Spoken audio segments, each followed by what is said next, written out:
বিসমিল্লাহির রহমানির রহিম। হে সমস্ত জগতবাসী, আজ আমি মোহাম্মদ শামীম আলী আপনাদের সামনে একটি গুরুত্বপূর্ণ আলোচনা নিয়ে এসেছি। সেই আলোচনাটি হলো, দেখুন, মানুষ একটা কথা মনে করে যে আল্লাহর কালাম পাঠ করলেই হয়ে যাবে। না, পাঠ করলেই হয়ে যাবে না। দেখেন, এখানে পাওয়ারের একটা বিষয় আছে। যেমন কোনো মানুষকে জিনে ধরেছে, ভূতে ধরেছে, পেতনি ধরেছে এবং খারাপ আত্মা তাকে ধরেছে, তার জীবনটাকে বরবাদ করে দিচ্ছে। কিন্তু দেখা যায় যে আত্মা, যেই জিনেদের মধ্যে কিন্তু মাওলানা আছে, হাফেজ আছে, কারি আছে। এখন হঠাৎ করে একটা জিন, তার মন মস্তিষ্ক নষ্ট হয়ে গেছে, বা কোনো যুবতী নারীর দিকে তার মন চলে গেছে, তখন সেই নারীর মধ্যে সে বর করতে শুরু করেছে। তো এখন দেখা যায় যে এমন কোনো মানুষ এসে কোরআনের বিভিন্ন আয়াত পড়ে পড়ে এই জিনের রোগীর উপরে ফুঁক দিতেছে। তো ফুঁক দিলে দেখা যায় জিন তো সরে না, বা ওখানে খারাপ আত্মা সেটাও তো সরে না। কারণ কি? আর জিন কি বলে যে তুমি আমাকে যে আয়াত পড়ে আমাকে ফুঁক দিচ্ছ, এই আয়াত আমি সবসময় পাঠ করি। তাহলে সে যে ফুঁক দিতেছে সে বলতেছে এটা কি? আমি যেটা পরে ফুঁক দিয়েছি সেটা নাকি সে সবসময় পাঠ করে। তাহলে আমার এই ফুঁক কি সেখানে কাজে লাগবে? আচ্ছা, তাহলে বোঝা গেল যে কিছু কিছু সময়ে কিছু কিছু বিষয়ে কিছু কিছু ব্যক্তিদের জন্য বলছি যে কোরআনটাকে যদি গলায়ও বেঁধে রাখে, এই 30 পারা কোরআনকে যদি গলায়ও বেঁধে রাখে, তবু তাকে খারাপ আত্মা ধরবে, তবুও তাকে জিনে ধরবে। তাহলে কোরআনকে কি ভয় পায় না?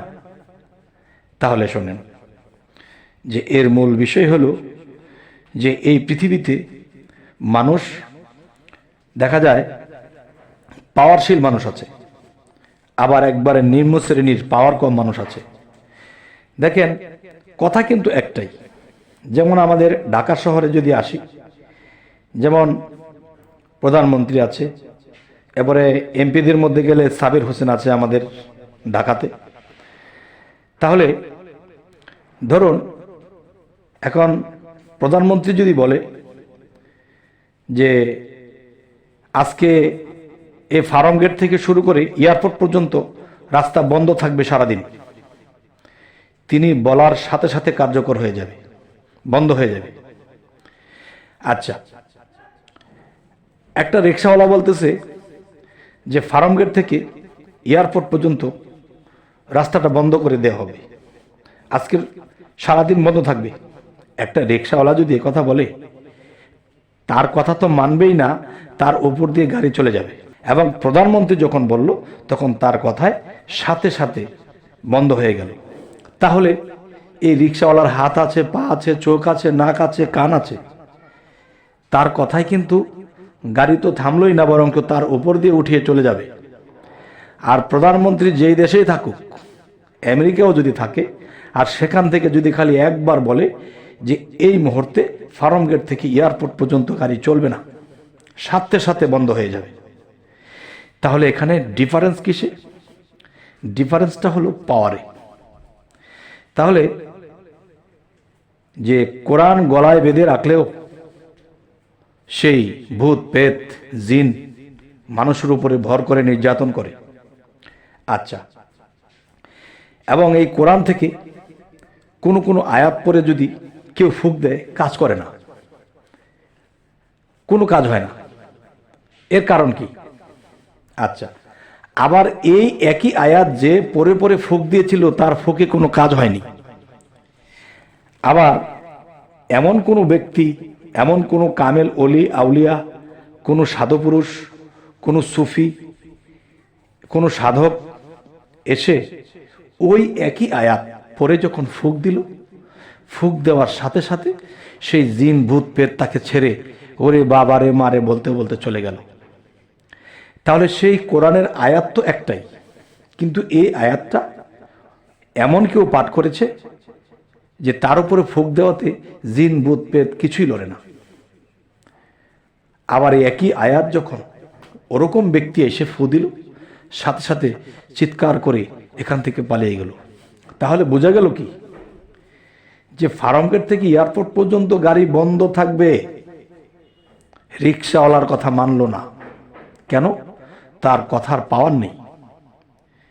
প্রধানমন্ত্রী যেই রাষ্ট্রেই থাকুক, যদি একবার খালি ফোন করে বলে দেয় এই মুহূর্তে বন্ধ, বন্ধ হয়ে যাবে। এখন আপনারা কি বলেন?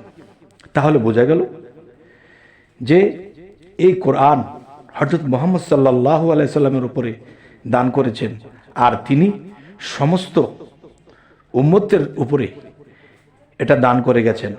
এই কোরআনকে পড়ে আমরা সুপথ পাবো, আল্লাহ পর্যন্ত পৌঁছাবো। তাহলে এই কোরআনের মধ্যে বিভিন্ন রোগের বিষয়, বিভিন্ন বিপদ আপদ, বিভিন্ন সমস্যার সমাধানের জন্য এই কোরআন কাজ করতেছে, এবং এই কোরআনকে স্মরণ করে কোরআনের আইনকে মেনে আমরা আল্লাহ পর্যন্ত পৌঁছে যাব। তাই আরও একটি কথা বলবো, একটু কঠিন করে বলবো, অবশ্যই আপনারা সরল মনে নেবেন এবং কোনো প্যাচের মনে নেবেন না। সেটি হলো, দেখুন যে আমরা হাদিস শরীফ খুললেও কিন্তু একটা জিনিস পাই যে মানুষ যখন নফল ইবাদত করে, নফল ইবাদত বলতে কি মানে বাড়তি ইবাদত, যে আল্লাহর ফরজের পরে যে বাড়তি ইবাদত আছে এগুলো যারা করে, এই বাড়তিটা কি নফল বলা হয়। আচ্ছা, তাহলে এই বাড়তি ইবাদত যারা করে, বাড়তি সাধনা যারা করে, তাদের কথা আল্লাহ কি বলেছে?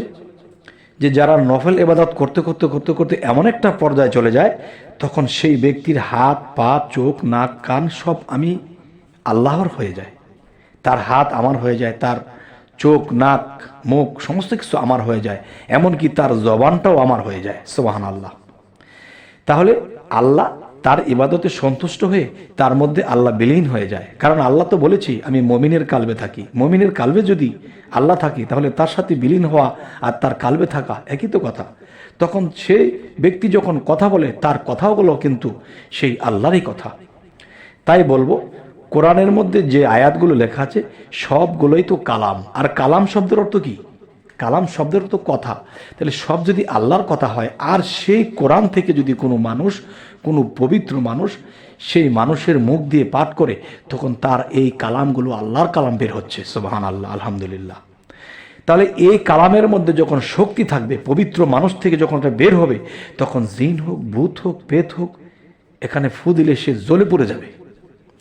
তবে মানুষটির কিছু হবে না, তার মধ্যে যে শয়তানি করতে যে খারাপ আত্মা এবং খারাপ উদ্দেশ্য নিয়ে এসেছে, সে জ্বলে যাবে, আর না হয়তো সে এখান থেকে ভেগে যাবে। তাই বলবো যে আজকের যে মূলত আলোচনাটি, যে এখানে পাওয়ারের ডিফারেন্স, পবিত্রতার ডিফারেন্স। একজন পবিত্র মানুষ কাকে বলবো? পবিত্র তিনি, যিনি সত্য, তিনিই পবিত্র। আর যিনি অসত্য, তিনি অপবিত্র। এখন মানুষ অজু করে, নামাজ পড়ে, দেখা গেছে অজু করতে গেলে দেহটাকে পানি দ্বারা ধুত করেছে, এটা ধুলা ময়লা পরিষ্কার করা হয়েছে, কিন্তু অন্তরের মধ্যে যদি পাপের ময়লা থাকে, তাহলে সেটা কি পানিতে ধুইলে যাবে? তাহলে সেই পাপের ময়লা যার পরিষ্কার হয়ে গেছে, পবিত্র হয়ে গেছে, একমাত্র তার মধ্যে আল্লাহ বিলীন হয় এবং তার মুখে আল্লাহ কথা বলে। যখন কোরআন থেকে সেই কথাগুলো বলেছিল 1400 বছর আগে, যখন এই কালামগুলো নাজিল করা হয়েছিল, সেই 1400 বছর আগে থেকে এখনো পর্যন্ত সেই কালাম আমরা কোরআনের মধ্যে পাচ্ছি। এবং নিজেকে যখন পবিত্র করা হয়, তখন সেই পবিত্র মানুষের মুখে আল্লাহই সব কিছু করে। তবে হে সমস্ত জগতবাসী, জানি না আমাদের এই আলোচনা আপনাদের কেমন লাগছে। তবে অবশ্যই যে কোরআনে এই কথাটি আল্লাহ বলেছে, যে নিজেকে পবিত্র করলো সেই সফল কাম। কেন বলল? যে নিজেকে পবিত্র করলো সে সফল কাম। সে পবিত্র কিন্তু শুধু পানি দ্বারা অজু করে নয়, সেটা পাপের ময়লা আমার হৃদয়ের থেকে আমি বের করে দিয়েছি। তখন সেই হৃদয়ের একটি নাম হলো হার্ট, আর সেই হার্টেরই আরেক নাম হলো কাল্ব। আর এই কাল্ব যার পবিত্র হয়ে গেছে, সেখানে আল্লাহর সিংহাসন নিয়ে আল্লাহ আসে, আল্লাহ সেখানে বসে এবং সেই বান্দার মুখে কথা বলে, পৃথিবীতে কোনো ফাইসালা দিয়ে চলে যায়। সুবহানাল্লাহ, আলহামদুলিল্লাহ। তবে হে সমস্ত জগতবাসী, আমাদের এই চ্যানেলের আলোচনা যদি আপনাদের ভালো লাগে, তো অবশ্যই সাবস্ক্রাইব করে নেবেন, পরবর্তীতে যেন ভালো কোনো আলোচনা আপনাদের কাছে পৌঁছে দিতে পারি। তো সকলেই ভালো থাকবেন। আল্লাহ হাফিজ।